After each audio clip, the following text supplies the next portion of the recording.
Oh! Alright, Season 5 premiere! Took them long enough.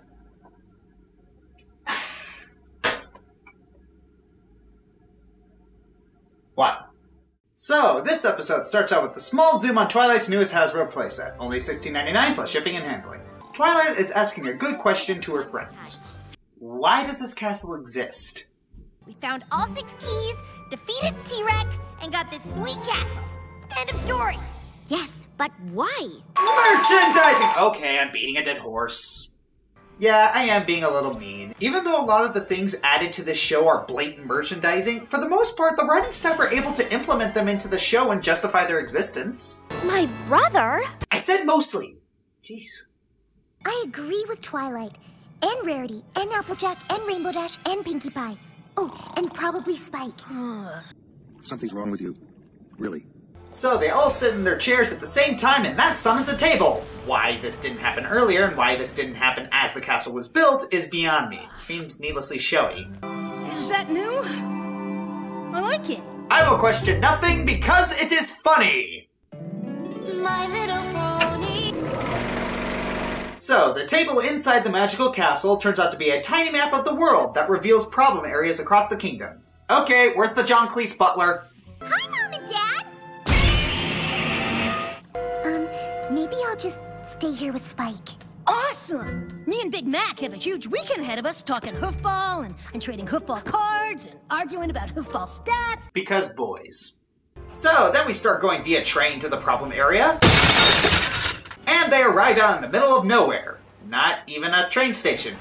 Yikes, tax dollars well spent. They find a small little hamlet that has no plumbing, no water, no anything, and several of our ponies have differing first impressions. I know Smiles, and those Smiles, they're just not right.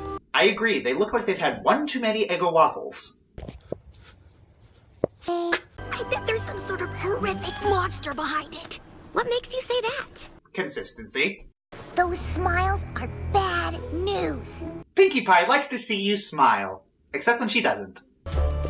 Welcome. Welcome. Welcome. Welcome. Permission to freak out. There's the Princess of Friendship. Well, you've certainly come to the right place for friendship. I don't like the way you said that word. The way you say that word makes me think of dark jokes, and I don't like making dark jokes. Howdy, Double Diamond.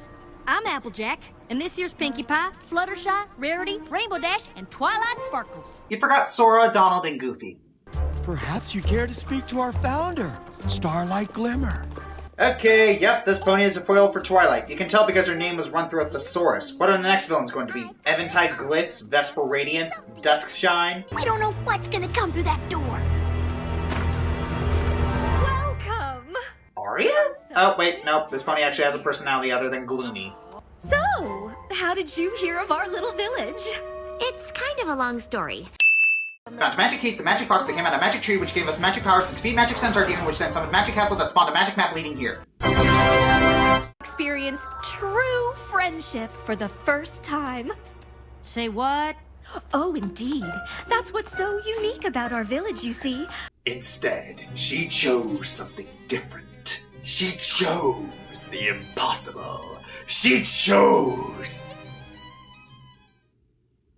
Okay, I need to complete this joke. What's the name of this town? Our town. Yes, I want to know the name of this place. Our town. Yes, that! What is the name of your town? Our town. So who's on first? I don't know. Third base! Is that why you all have those cutie marks? Perhaps it would be easier to understand if I... Sing a musical number! Heads high, ponies! All together now, every one of you! Is through all indoctrinated? No! Is through all good little Nazis? No! Is through all good little adults? No! Then we will all salute Felbravo Schultz! Okay, going from what I can interpret from this song, Starlight Glimmer has established some sort of pseudo-Marxist cult. I hesitate to call it full-on communism because it does seem to be modified heavily. While our society does promote and facilitate mediocrity by eliminating social classes and competition, the removal of talents and identity seems more cultish, if anything. It has elements of communism, particularly the parts of it that make it a bad idea. I think it's more of a cautionary tale of what happens when you take equality mathematically and try to apply it to social life and showing how easily people can be duped by buzzwords and pictures. On a lighter note, I wonder how many social revolution villain jokes I can make with this. When the rest of Equestria sees that a princess gave up her cutie mark to join us, they'll finally understand what we're trying to accomplish. I am Equestria's reckoning, Batman. After all, no pony has ever come to our village and wanted to leave. Would you leave it if you could? Ja, das Nazi-Land ist gut. We would leave it if we could. We're all quite fond of it. No doubt you will be as well. Welcome. Welcome. They've been here for a while! You even sang a musical number for them! And stop saying it like that, it's creepy! So, Rarity takes a gander at the local fashion and is understandably appalled. No wonder no pony's wearing anything. Said the currently naked pony. The reason to be rude is that they all keep staring at us. Naughty. My name is Sugarbelle. No, I'm gonna call you Judy.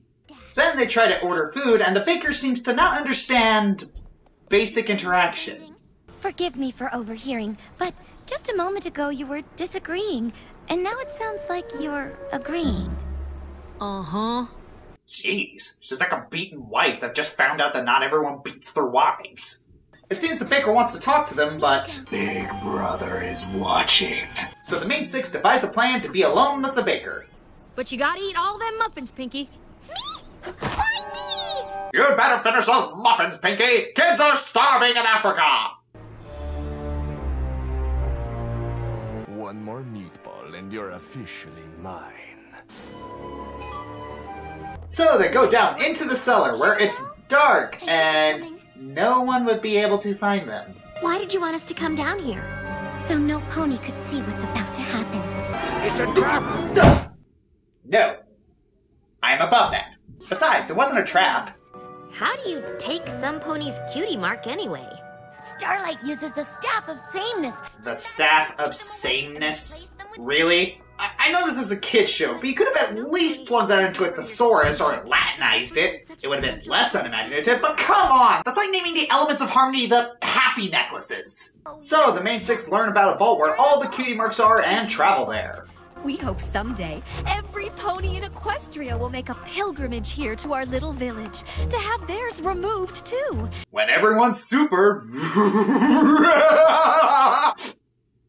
no one will be. Welcome to my lair! It's fitting because Tetris is Russian. It was one of the great Mage Meadowbrook's 9 enchanted items. I smell setups! So, Starlight begins to feel threatened by the main six and decides to do something about it. It's a trap! It's a no! You're too overused! So, Twilight decides not to do a mass teleport away and get help from the princesses and the guard, or use a giant shield spell, but instead gets her butt tattoo ripped off. Nice going. A lot of people seem to compare this to Amon taking people's bending away. While I can see the similarities, I think it's a lot more malevolent and creepy here. Not only is Starlight stealing special talents, but she's also stealing people's very identities. That is creepy. You've spent your whole lives thinking those marks are a good thing. I am the solution. The main six get thrown into concentration camp where they're slowly being brainwashed. And it scares me that I'm not exaggerating that. We don't actually have to escape. They'll just let us out when they think we've accepted their philosophy. There's one of us they might believe. Why are they looking at her like she was just sized up for slaughter? They haven't been in there that long. So they plan to have Fluttershy be a Trojan horse pony and figure out how to get the cutie marks back. So let me get this straight. Your entire plan hinges on Fluttershy. The meekest, least resourceful, easily pressured, and most timid of the main six being able to adequately lie to an entire town and figure out how to retrieve their cutie marks from a crazy and powerful neo-Marxist unicorn. Your fault I know it makes more sense in terms of character development for Fluttershy to do it, and I'm not saying to change it because it's good development, but just humor me for a second. Honestly, don't you think Rarity would have been the better choice? I mean, she's the most socially savvy, has an eye for details, and is a better manipulator. Any of them really could have lied, and Rarity is probably the most convincing actor out of all of them. Any suspicious behavior would likely be chalked up to her natural drama queen tendencies. I'm just saying from a tactical standpoint, Rarity's the smarter choice. I volunteer as tribute! So Fluttershy is asked to prove her loyalty and point out traitors. She is spared the task as someone comes forward to take the hit. Wow, you guys got really lucky there. This guy's a barrel of laughs. Laughs don't come in barrels. They come from inside you as your body's response to delight. Okay, fine. Back in you go.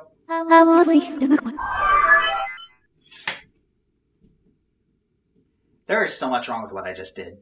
So once Fluttershy's unattended and didn't get the conformity haircut in main style, Fluttershy does some snooping around and finds that her cutie marks are just out of reach, and discovers something interesting about Starlight. Light bulb. So it's the next day, and through some manipulation that really shouldn't have worked, Fluttershy is able to reveal Starlight's deception. Why did you take ours and not give up your own? I had to, you fools! But the staff has all the magic we need! The staff is a piece of wood I found in the desert. Well, that explains the crappy name. Staff of Sameness? Really? Every pony has unique talents and gifts. And when we share them with each other, that's how we— Quiet! Ha! Twilight just got Loki'd off her soapbox. So Starlight bolts and escapes through an underground passage on the second floor. Then everyone decides to get their cutie marks back except for the main sixes, which are still held captive. They eventually get into the house with some help, but... They're gone! They were right over there!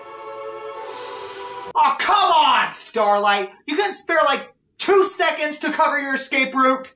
So the chase is on, and the main six can't keep up with the other ponies. I can't believe we have to count on these other ponies to save our cutie marks! Neither can I. This is actually an interesting change of pace. But Starlight says, "They shall not pass," and takes out the bridge.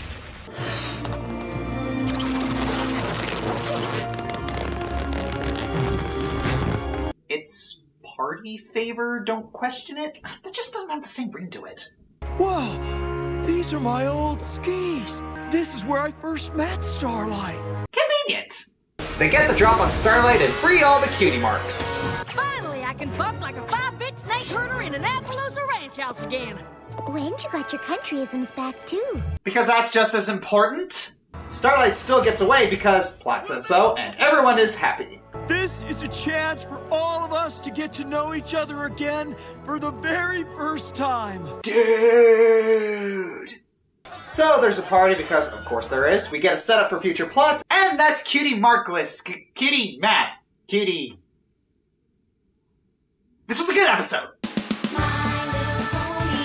Aside from 1 or 2 insignificant plot holes, I really can't think of anything bad to say about this. The plot was coherent, there was a real sense of urgency, the conflict was unique, each of the characters got a chance to shine, the moral was surprisingly mature, and it subverted a lot of previous MLP two-parter tropes. The focus, shockingly, wasn't on Twilight's development, rather the group's. And the solution wasn't a Deus Ex Machina for once. Instead of using a literal power of friendship, they used the figurative power of friendship and let others help. The map seems like a good vehicle for plots for this season, and I'm very interested to see where they go with this. So yeah, great start to a new season.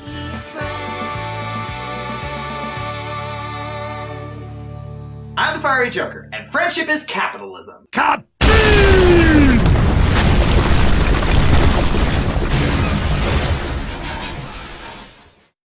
I am the man who arranges the blocks that continue to fall from up above. The food on your plate now belongs to the state, a collective regime of peace and love. I have no choice in arranging the blocks. I'm the Bolshevik rule, what they say goes. The rule of the game is we all are the same, and my blocks must create unbroken rows. Long live Stalin, he loves you. Sing these words or you know what he'll do. the man who arranges the blocks that are made by the men in Kazakhstan. They come 2 weeks late and they don't tessellate, but we're working to Stalin's 5-year plan. I am the man who arranges the tanks that will make all the Nazis keep away. The Führer is dead and Europe is red. Let us point all our guns at the USA.